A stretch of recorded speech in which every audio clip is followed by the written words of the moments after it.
Olá a todos, eu sou a professora Ângela Dansky, eu sou do Departamento de Bioquímica e Biologia Molecular do Instituto de Ciências Biológicas da Universidade Federal de Goiás, onde eu atuo no âmbito da pesquisa com polimorfismos genéticos e os cursos que eu estou ministrando disciplinas são o curso de Medicina Veterinária e Zootecnia, onde a minha disciplina-chave é a bioquímica.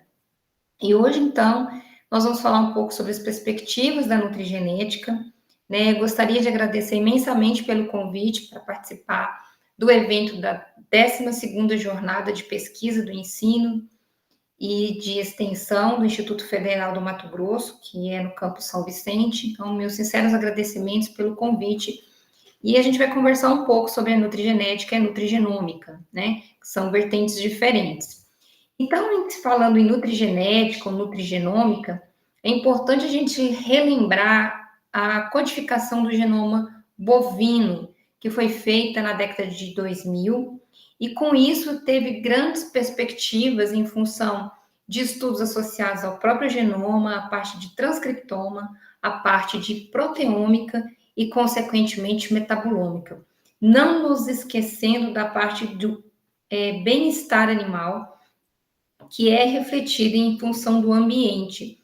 E, consequentemente, isso vai gerar um fenótipo, baseado que fenótipo é igual genótipo mais ambiente. Então, envolvendo a parte de genoma, a gente não pode esquecer que o DNA é a molécula-chave associada, então, ao genoma, tendo seus nucleotídeos associados com bases nitrogenadas do tipo pirimídicas e púricas, envolvendo a ligação entre adenina e timina e citosina e guanina. A molécula de DNA, então, é compactada, associada a estonas, e essa compactação vai gerar, então, a estrutura dos cromossomos e, consequentemente, esse conjunto de cromossomos forma o cariótipo. No caso de Bostalos, nós vamos ter 30 pares de cromossomos. E esses cromossomos, eles vão estar inseridos no âmbito do núcleo celular. Aqueles que tiverem maior interesse em visitar a página, né, de bovino, do genoma bovino, é esse site aqui, Bovine Genome, e tem também no NCBI toda a parte associada com a parte de genoma de Bostalos, né, especificamente para Bostalos. Então, a nutrigenômica, ela é uma ciência, vamos dizer assim, que vai avaliar a influência dos nutrientes na modulação dos genes e como esses genes vão expressar suas proteínas. Então, e essas proteínas regulam processos biológicos importantes, como enzimas. E como que isso é feito baseado, né, no nutriente que tem um valor nutricional e o que aquela macromolécula vai influenciar na modulação desses genes. A nutrigenética é um pouco diferente porque vai avaliar as diferenças entre indivíduos e, consequentemente, isso está associado mais a polimorfismos genéticos. A gente vai falar também um pouco desses polimorfismos genéticos. Então, a nutrigenômica, né, ela surgiu no contexto, então, do pós-genoma e tem o foco, então, da interação do gene e o nutriente, ou seja, o genótipo mais o ambiente que aquele animal está exposto em relação aos seus nutrientes, e isso vai favorecer um fenótipo característico, né? Se eu tenho interesse que tem um maior conteúdo de gordura entremeada naquele bovino, naquele rebanho, eu vou colocar na dieta desses animais nutrientes específicos que vão modular a expressão dos genes associados com as enzimas envolvidas no processo de lipogênese. Então, aqui, só para a gente fazer uma analogia, né, que tanto a análise de genoma quanto a análise de transcriptômica e a análise de proteômica, elas se interligam, porque tem um foco comum, que é o organismo.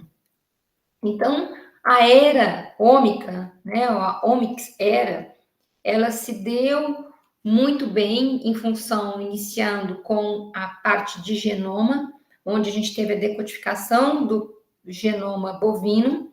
Consequentemente, isso trouxe novas perspectivas associadas ao transcriptômico, que está associado, então, à transcrição de RNA, ou seja, o mecanismo de RNA.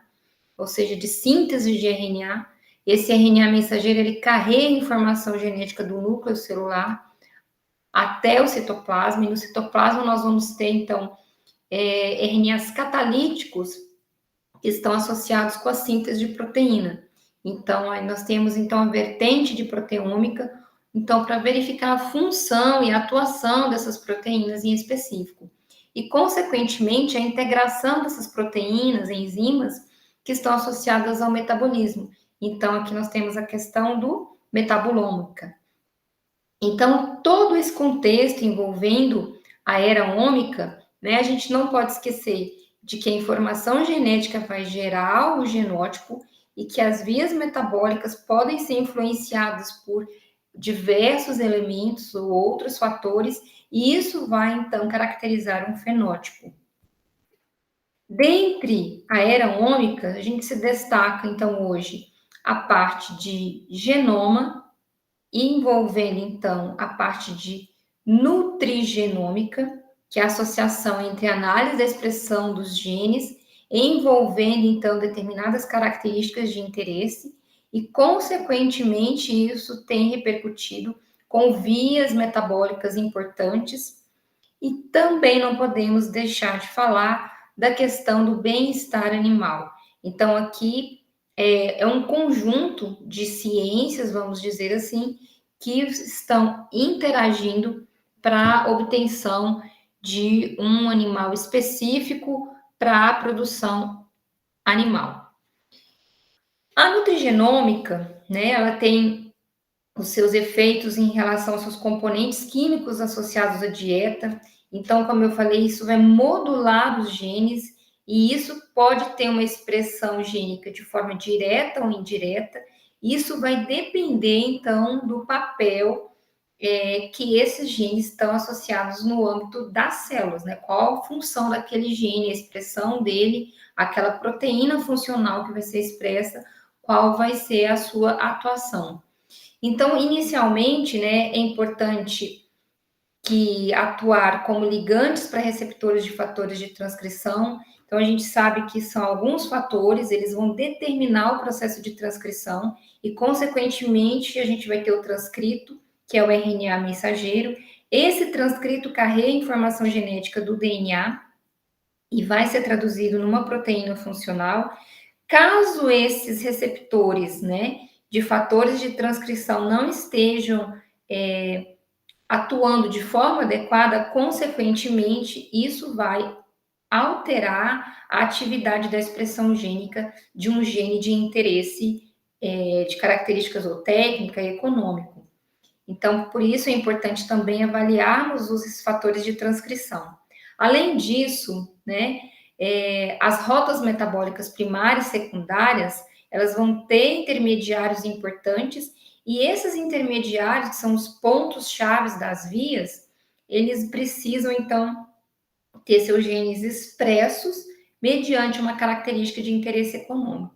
E é importante, então, que as vias de sinalização celular, que vão, então, fazer essa modulação para que a célula, então, receba essa informação e que, de forma positiva ou negativa, vai expressar ou não aquele gene mediante a presença de determinado nutriente, determinado suplemento ou bioativo. Então, a nutrigenômica, ela vai avaliar, então, esses nutrientes, esses bioativos, esses suplementos, e isso vai influenciar no funcionamento do genoma. E como funciona, então, o genoma? O genoma, então, a gente vai ter diversos genes, né? E um desses genes aqui que a gente vai colocar como exemplo é o gene de acetilcoenzima carboxilase. É um gene que vai expressar uma proteína funcional, que é a acetilcoenzima carboxilase, né? Sempre o nome do gene é o nome da proteína que ele vai estar associado. E essa enzima tem um papel importante na síntese de lipídios, né? Nós vamos falar um pouco mais sobre o marmoreio, que eu vou usar como exemplo para a gente compreender melhor essa parte de nutrigenética e nutrigenômica. Então, esse gene vai ter uma sinalização celular mediante a célula recebe, então,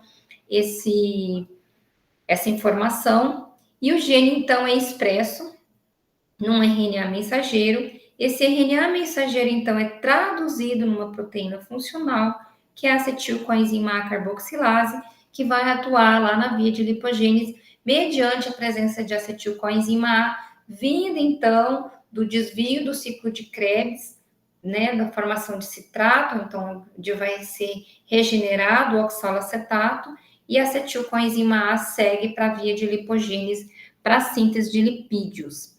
Então, aqui só para a gente ver num âmbito geral de como que acontece, então, a expressão de um gene. Alguns genes de interesse zootécnicos e até mesmo interesse econômico em relação à qualidade da carne, sobretudo com o marmoreio, que é a deposição intramuscular de gordura, a gordura entremeada, são, então, a acetilcoenzima A carboxilase, como eu dei o exemplo anteriormente para vocês. Essa enzima, então, está associada à deposição de gordura, porque está associada com a lipogênese. A ácido graxo sintase, né, que é um complexo de enzimas associado ao termo ácido graxo sintase, né, então do inglês FAS. Essa enzima tem associação com a regulação dos ácidos graxos na composição da carne bovina. Então, são enzimas bastante estudadas e, consequentemente, a análise de expressão dos seus genes também tem um interesse muito grande para avaliação de qualidade da carne. Então, aqui só para a gente relembrar, no âmbito da bioquímica, a gente tem a via glicolítica, que é o metabolismo de carboidratos, e aqui à direita, né, nós temos, então, a via associada ao metabolismo de lipídios. Então, a gente observa que quando eu tenho acetilcoenzima A entrando no ciclo de Krebs, vindo da oxidação do piruvato, que é um produto da via glicolítica, e esse acetilcoenzima A se associa com o oxalacetato, vai ser formado o citrato. Caso esse citrato não chegue a gerar energia lá na fosforilação oxidativa, né, por demanda de que o consumo de carboidrato foi acima da demanda, e isso então será convertido numa forma de energia, que é a gordura, né, seria os ácidos graxos. Então, esse citrato vai ser regenerado na forma de oxalacetato, e o citrato também vai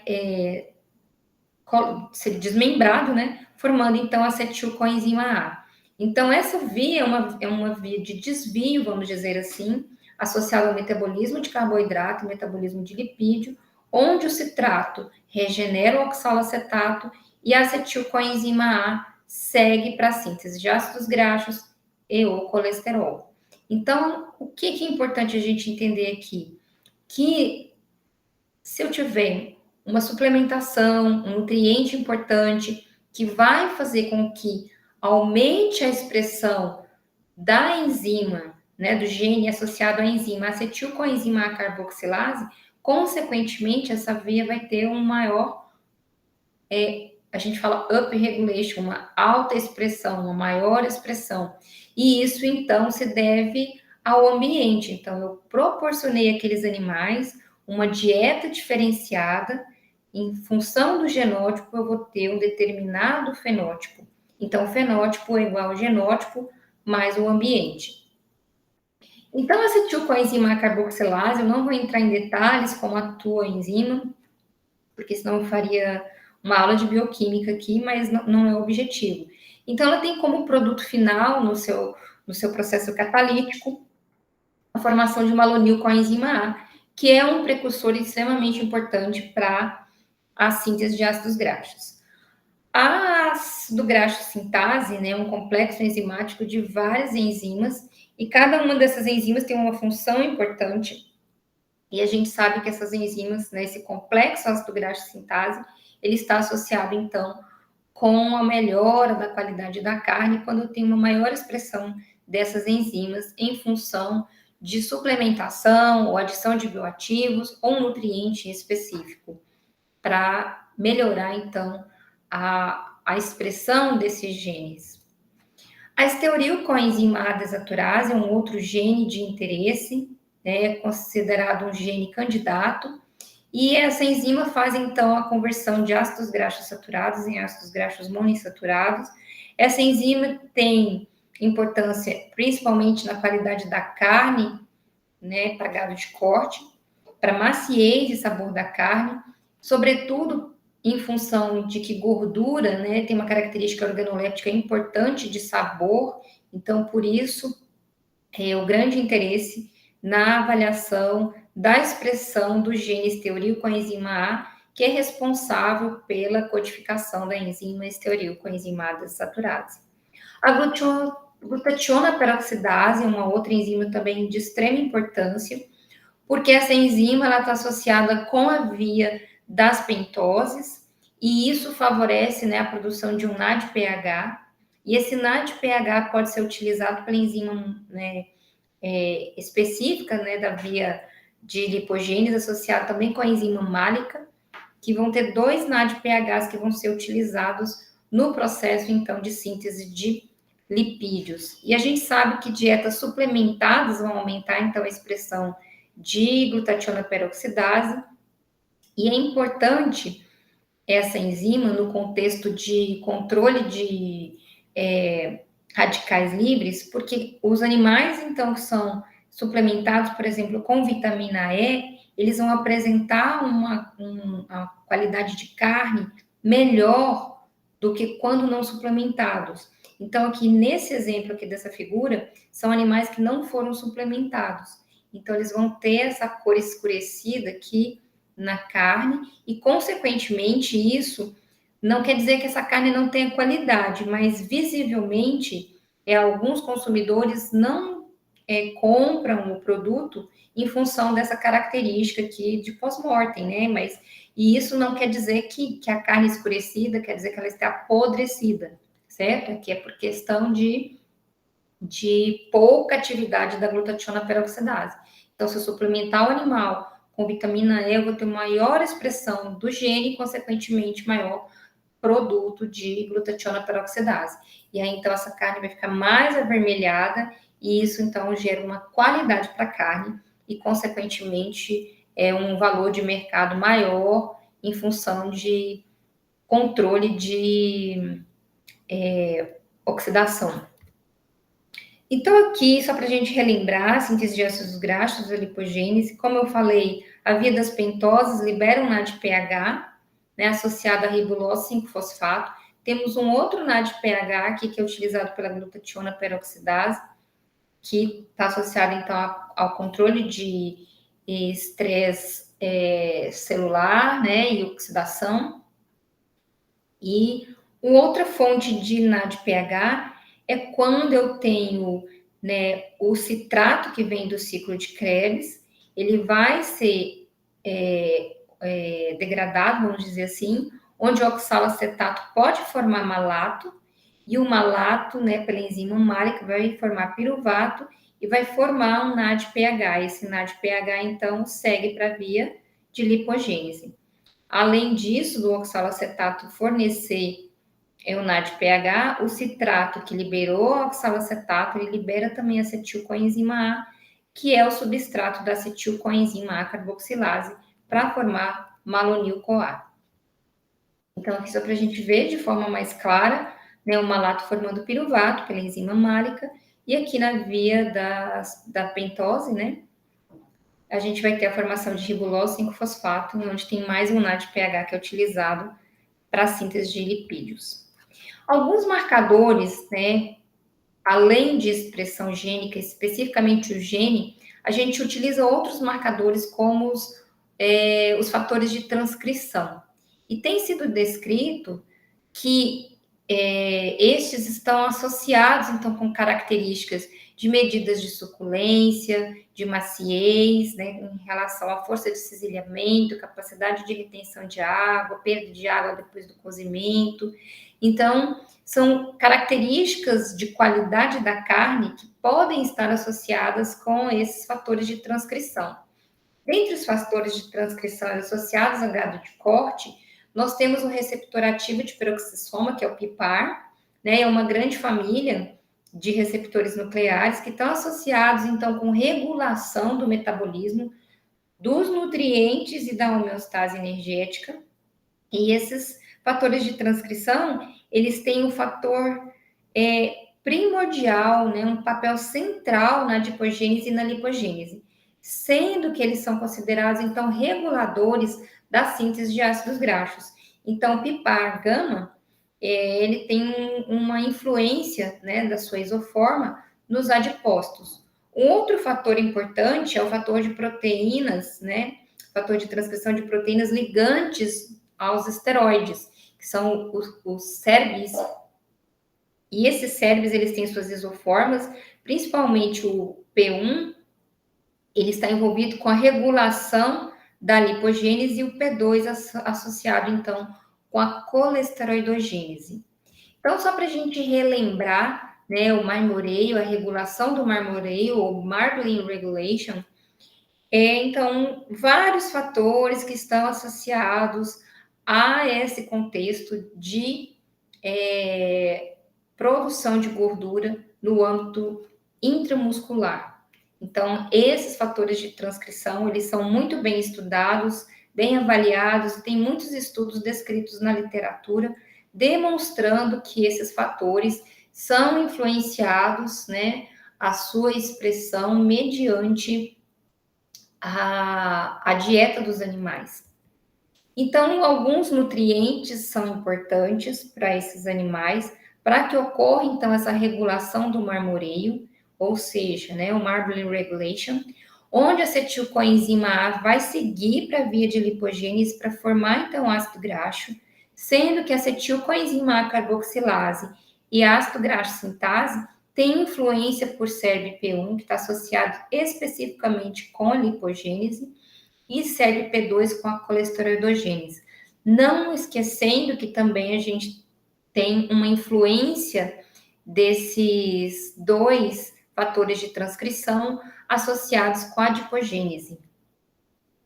Além disso, desses fatores de transcrição, se destacam também proteínas de ligação, que são proteínas de ligação de ácidos graxos, como, por exemplo, a FAB-P4. Essas proteínas, então, estão associadas ao metabolismo energético do músculo e eles vão direcionar, então, essas proteínas direcionam os ácidos graxos de cadeia longa para que eles sejam oxidados ou esterificados na mitocôndria, peroxissomo, e isso vai contribuir, então, para o armazenamento de gorduras entre as fibras musculares. Né? Essas proteínas transportam os ácidos graxos para sítios de depósito de gordura, especificamente entre as fibras musculares. Então, essas proteínas, né, de ligação de ácidos graxos são as proteínas, então, que estão associadas à deposição de gordura.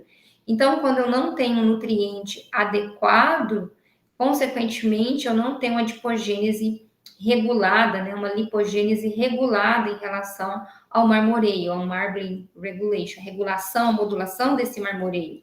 Quando a gente tem uma melhora no âmbito dos nutrientes que vão favorecer a expressão dessas proteínas de ligação, ou seja, o gene que está associado a essas proteínas recebem sinalização e eles são mais expressos, up regulation, como a gente fala, eles vão ter uma melhor síntese, então, de gordura e, consequentemente, eu vou ter uma adipogênese e, consequentemente, o melhor depósito de gordura entre as fibras musculares.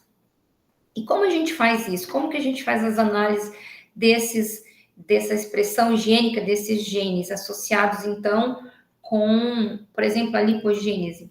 Inicialmente, a gente tem que separar os animais, né? Tem que fazer um estudo piloto, para depois fazer um estudo experimental com mais animais. Selecionados esses animais passam por um tratamento em relação à dieta, faz um grupo caso, um grupo controle, onde o caso seria os animais tratados com a dieta específica e o grupo controle sem o tratamento, né? Sem a dieta que a gente queira aumentar a expressão dos genes. Consequentemente, é feito, então, a retirada de um pedaço de tecido, feito através de como se fosse uma biópsia, né? Geralmente no músculo longuíssimos dorsos, e é feita uma pequena incisão, retirado o tecido, esse tecido é condicionado num tubo de Eppendorf, com uma solução que vai preservar o RNA mensageiro, então geralmente é trisol ou RNA holder, e consequentemente isso tem que ficar em gelo seco, né, da fazenda até o laboratório ou no nitrogênio líquido, para que ele fique extremamente congelado e no laboratório nós acondicionamos essa amostra no freezer -80, que são ultra freezers, né? E depois, então, é feita a extração de RNA e seguimos toda uma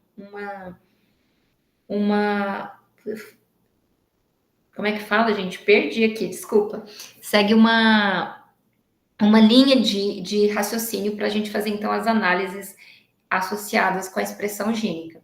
Então, inicialmente, a gente faz o desenho experimental, né, de como que vai ser tudo feito, como é que vai ser feita a coleta, qual será o dia, quem vai fazer a coleta, qual grupo, quanto tempo esses animais vão ficar nessa dieta. Então, tem que ser feito todo esse design do experimento. Enquanto isso, né, vai acontecendo, é feito, então, o desenho dos primers, as sondas, para a gente poder, então, depois avaliar melhor esses genes pelas técnicas de biologia molecular. É feita, então, a extração de RNA daquele tecido que está congelado, né? Então, como é feita essa extração de RNA? Essa extração de RNA, a gente vai colocar o tecido num cadinho que foi tratado, né? Esse cadinho não pode ser um cadinho só limpo, estéril, ele tem que ser tratado, porque o RNA é uma molécula extremamente frágil. No carbono 2, ela tem uma hidroxila, essa hidroxila reage, e como a molécula de RNA é de fita simples, ela degrada e, consequentemente, a gente não tem como fazer análise. Por que não fazemos de DNA? Porque DNA é genoma, e eu não consigo ver o que influenciou na expressão do gene, porque o gene só vai estar expresso mediante a síntese de RNA mensageiro e a sua proteína funcional quando ela é traduzida a partir do RNA mensageiro. Por isso que a gente usa o RNA e não o DNA. Essa cor, a cor de rosa aqui, meio rosa, é do reagente, é o trisol. Então, a gente coloca a amostra, né, dentro desse cadinho que foi tratado e macera o tecido. A gente joga nitrogênio líquido, coloca a quantidade de trisol mediante a quantidade de peso desse tecido, e aí, então, é macerado, vai virar tipo um pó, e, consequentemente, a gente coloca isso num banho-maria, que vai deixar, então, essa parte aqui toda líquida, e aí a gente transfere para um tubo de ensaio, faz todo o procedimento associado com o protocolo do fabricante, que é do Trisol, e aí a gente vai ter aqui nessa parte de sobrenadante, que é a parte aquosa, o RNA. O DNA a gente pode guardar, armazenar, né, da mesma forma com a proteína e fazer outras análises que forem importantes ou necessárias. E a molécula de RNA, então, passa a ser tratada com DNase, porque aqui, quando a gente aspirar essa quantidade de RNA, pode vir um pouco aqui de DNA, né? Porque por mais que a gente tenha um controle aqui na aspiração com a pipeta, ainda pode surgir, né? Porque não é um método de purificação tão robusto. E aí, então, a gente faz o tratamento com DNase, para que fique somente RNA na amostra. E aí, então, a gente vai ter esse RNA íntegro aqui. Depois, então, que é feita essa extração de RNA e tratado com DNase, a gente tem que fazer, então, o controle de qualidade. Esse controle de qualidade, então, é feito através de um gel específico para avaliação de RNA, a gente faz uma eletroforese, e depois a gente pode fazer, então, um eletroferograma, ou pode quantificar com um nanodrop, que a gente vai ver quantos nanogramas ou quantos microgramas de RNA a gente tem por microlitro. E aí a gente consegue, então, avaliar a integridade e a quantidade de microgramas de RNA que a gente tem para fazer, então, as reações. Então, aqui mostrando duas moléculas, né, duas amostras que estão com RNA íntegro, e aqui uma amostra que está um pouco degradado. A gente consegue trabalhar com essa amostra? Consegue. Mas essas duas aqui vão ter um desempenho melhor na reação do que essa. Então, para quem trabalha com RNA, com expressão gênica, tem todo o cuidado no laboratório em relação à questão, como eu falei, da fragilidade da molécula. A outra etapa, então, a gente vai converter esse RNA em um cDNA para uma reação de transcrição reversa. Essa reação de transcrição reversa vai fazer com que o RNA forme uma molécula de DNA. Por quê? Porque onde tiver o nucleotídeo para RNA, ele vai ser convertido no nucleotídeo para DNA. Na reação, a gente vai ter a enzima transcriptase reversa, que vai auxiliar, então, nesse processo de conversão de RNA para cDNA. Eu vou disponibilizar nucleotídeos de DNA trifosfatados e o primer são primers randômicos que vão reconhecer regiões específicas do RNA e vão, então, formar a molécula de cDNA.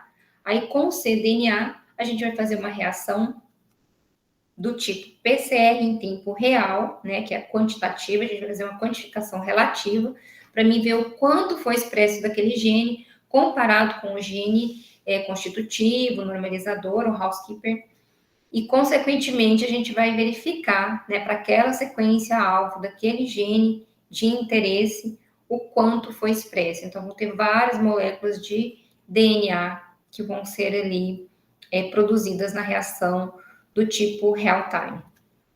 E essa reação de real-time, então, a gente vai fazer uma quantificação relativa. Essa reação pode ser feita do tipo com Cyber Green, pode ser feita com sondas, isso, né, vai depender muito do laboratório, do valor de investimento que tem para fazer essa avaliação. Sempre em quantificação relativa, a gente tem que ter um gene de referência. O que é esse gene de referência? É um gene que é sempre expresso, tem uma expressão constante no organismo. Então, por exemplo, gliceraldeído 3-fosfato desidrogenase é enzima da via glicolítica, né? Onde a glicose vai chegar até formar piruvato, mas tem um intermediário ali que a gente vai ter formação de gliceraldeído 3-fosfato, que vai formar um 3-bifosfoglicerato. Então, é a adição, então, desse gene. A gente precisa ter um gene de controle para mim saber o quanto foi expresso. Foi mais expresso que o normal ou foi menos expresso que o normal? Né? Então, ou a gente tem beta-globina, beta-actina. Então, são vários genes que a gente pode utilizar. Como a gente está falando de metabolismo, é preferencial que não se use genes de referência que estejam associados com vias metabólicas. Então, pode ser uma beta-globina, pode ser uma actina. E aqui o gene de interesse a gente vai usar como exemplo a acetilcoenzima carboxilase, para então a gente verificar se teve uma maior expressão daquele gene naquele grupo caso, naquele grupo alvo em relação à dieta, se teve uma maior expressão, se aquela dieta refletiu uma maior expressão daquele gene. E aí a gente faz as análises envolvendo, então, o método delta-CT, que vai mostrar, então, para mim, esses valores aqui, né, esse método delta-CT, e depois disso, então, é feito as análises estatísticas. Então, aqui só para mostrar uma reação multiplex para o receptor de hormônio do crescimento, que a gente fez um trabalho lá da zootecnia no programa de pós-graduação. Então, aqui eles usaram a actina como gene de referência, né? E a gente fez, então, a análise para esse receptor de hormônio do crescimento. Essas análises aqui foram feitas em vacas holandesas, para avaliação de qualidade do leite. Então, aqui, no final, a gente tem que fazer essas análises estatísticas, e são essas análises estatísticas que vão demonstrar, então, se nós tivemos, né, a hipótese de que aquele nutriente, aquele bioativo, aquele suplemento teve uma influência, uma modulação na expressão daquele gene e, consequentemente, aumento da atividade da proteína, né, na sua atividade, e, consequentemente, a produção de maior depósito de gordura, né, quando a gente fala de lipogênese. Então, aqui a gente vai mostrar um exemplo para vocês, onde a gente tem aqui mostrando grão de soja e caroço de algodão, e esses grãos de soja e caroço de algodão vitaminados e não vitaminados, né, não suplementados com vitamina E. Foi feito em animais, que foi feito, então, a coleta do músculo de longuíssimos dorsos, e esses animais foram alimentados com grão de soja e caroço de algodão, né, e foram suplementados e não suplementados. Aqui, PIPAR alfa, né, que é um fator de transcrição associado também com aumento de depósito de gordura, e SERP1C, que também está associado com a lipogênese. Então, nós observamos que para grão de soja, para pipar, nós tivemos uma maior expressão desse gene em relação a grão de soja. Entretanto, para grão de soja suplementado com vitamina E, nós não tivemos, e nem para caroço de algodão e nem caroço de algodão suplementado, não tivemos um aumento da expressão desse gene. Então, consequentemente, a escolha para o aumento da expressão desse gene seria, então, usar na dieta dos animais grão de soja. Além disso, nós observamos também aqui, para o SERBP1C, que o caroço de algodão teve uma maior expressão desse gene.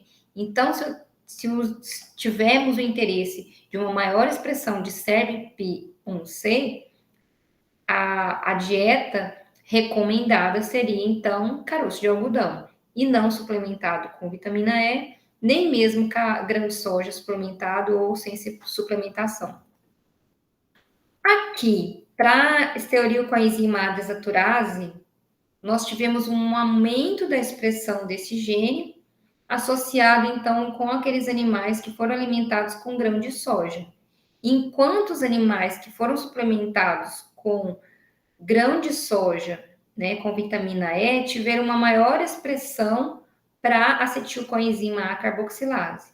Então, tanto caroço de algodão para estearil-coenzima A desaturase, quanto para acetilcoenzima A carboxilase, não foi aqui para esse gene associado com a suplementação, enquanto que acetilcoenzima A, nós tivemos, né, um aumento da expressão desse gene. Provavelmente essa enzima, né, teve um aumento da sua expressão, porque isso pode ter influenciado, né, discutindo os dados aqui, a ação de glutationa peroxidase, que vai então liberar NADPH.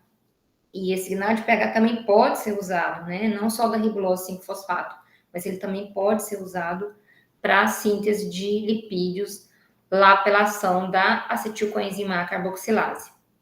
Aqui, então, mostrando, né, aquelas proteínas, né, específicas associadas ao transporte de depósitos de gordura, a gente tem uma maior expressão de grão de soja em relação aos outros componentes de alimentação, não tivemos a mesma performance, enquanto para a glutationa peroxidase, nós tivemos uma maior expressão associada àqueles animais que foram alimentados com grão de soja e suplementados com vitamina E. Então, fica claro que a análise da expressão dos genes de interesse, né, para característica fenotípica de interesse, esteja associado, então, com uma preferência para a dieta daqueles animais. Então, na escolha da dieta, consequentemente, nós vamos ter uma característica de interesses ou técnica ou econômica, e isso vai influenciar até mesmo no preço do animal, né? Na revenda e na qualidade desse produto. Uma outra forma que a gente tem associada à qualidade da carne é a parte de nutrigenética, que envolve, então, os polimorfismos genéticos. A nutrigenômica envolve a expressão dos genes, e a nutrigenética tem uma grande parte associada com polimorfismos genéticos. Os Genome-Wide Association Study, né, os estudos de genoma, de GWAS, que a gente fala, né, GWAS, que é a abreviação Genome-Wide Associations Study, avaliam, então, em nível de cromossomos, né, os diversos genes associados, então, aqui mostrando os 30 cromossomos associados a Bostauro. Isso foi um estudo realizado em gado de corte. E aqui nessa linha threshold, nós podemos observar que alguns genes tiveram relevância, tiveram resultados significativos. Então, esses genes abaixo aqui nesse gráfico de Manhattan's plot, não são de interesse. Por quê? Porque eles não tiveram um valor de P significativo. Então, só acima dessa linha é que a gente vai, então, fazer avaliação desses genes. Para que a gente faz essas análises? Para você não gastar tempo e dinheiro com genes que não vão repercutir em algo que não vai ter nenhuma perspectiva. Então, a perspectiva melhor para ter uma melhora na produção animal, vão ser esses genes que estão destacados aqui acima dessa linha threshold. Então, o que são os SNPs?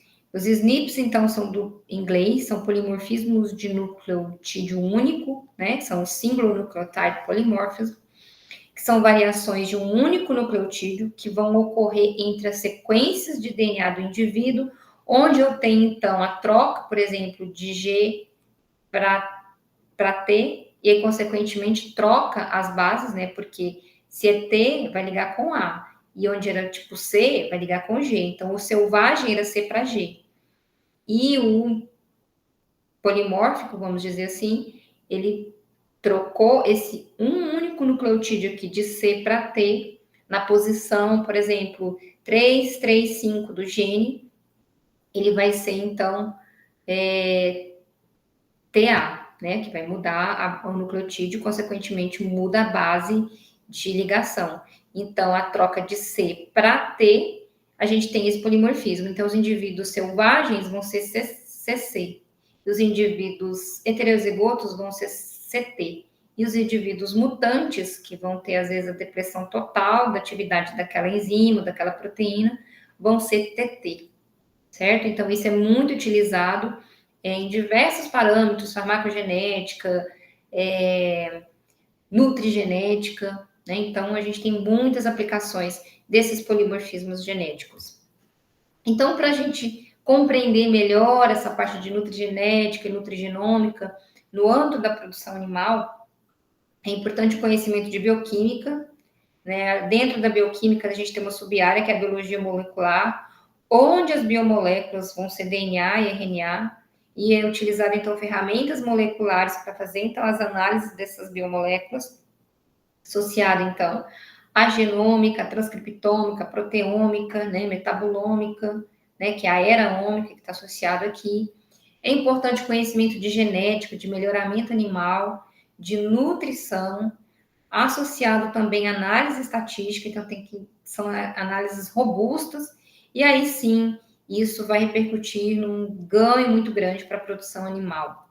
Então, o custo-efetividade do investimento em relação à nutrigenética ou nutrigenômica, né, ainda é muito caro no Brasil, em função de que os reagentes que nós utilizamos, eles são importados e, consequentemente, isso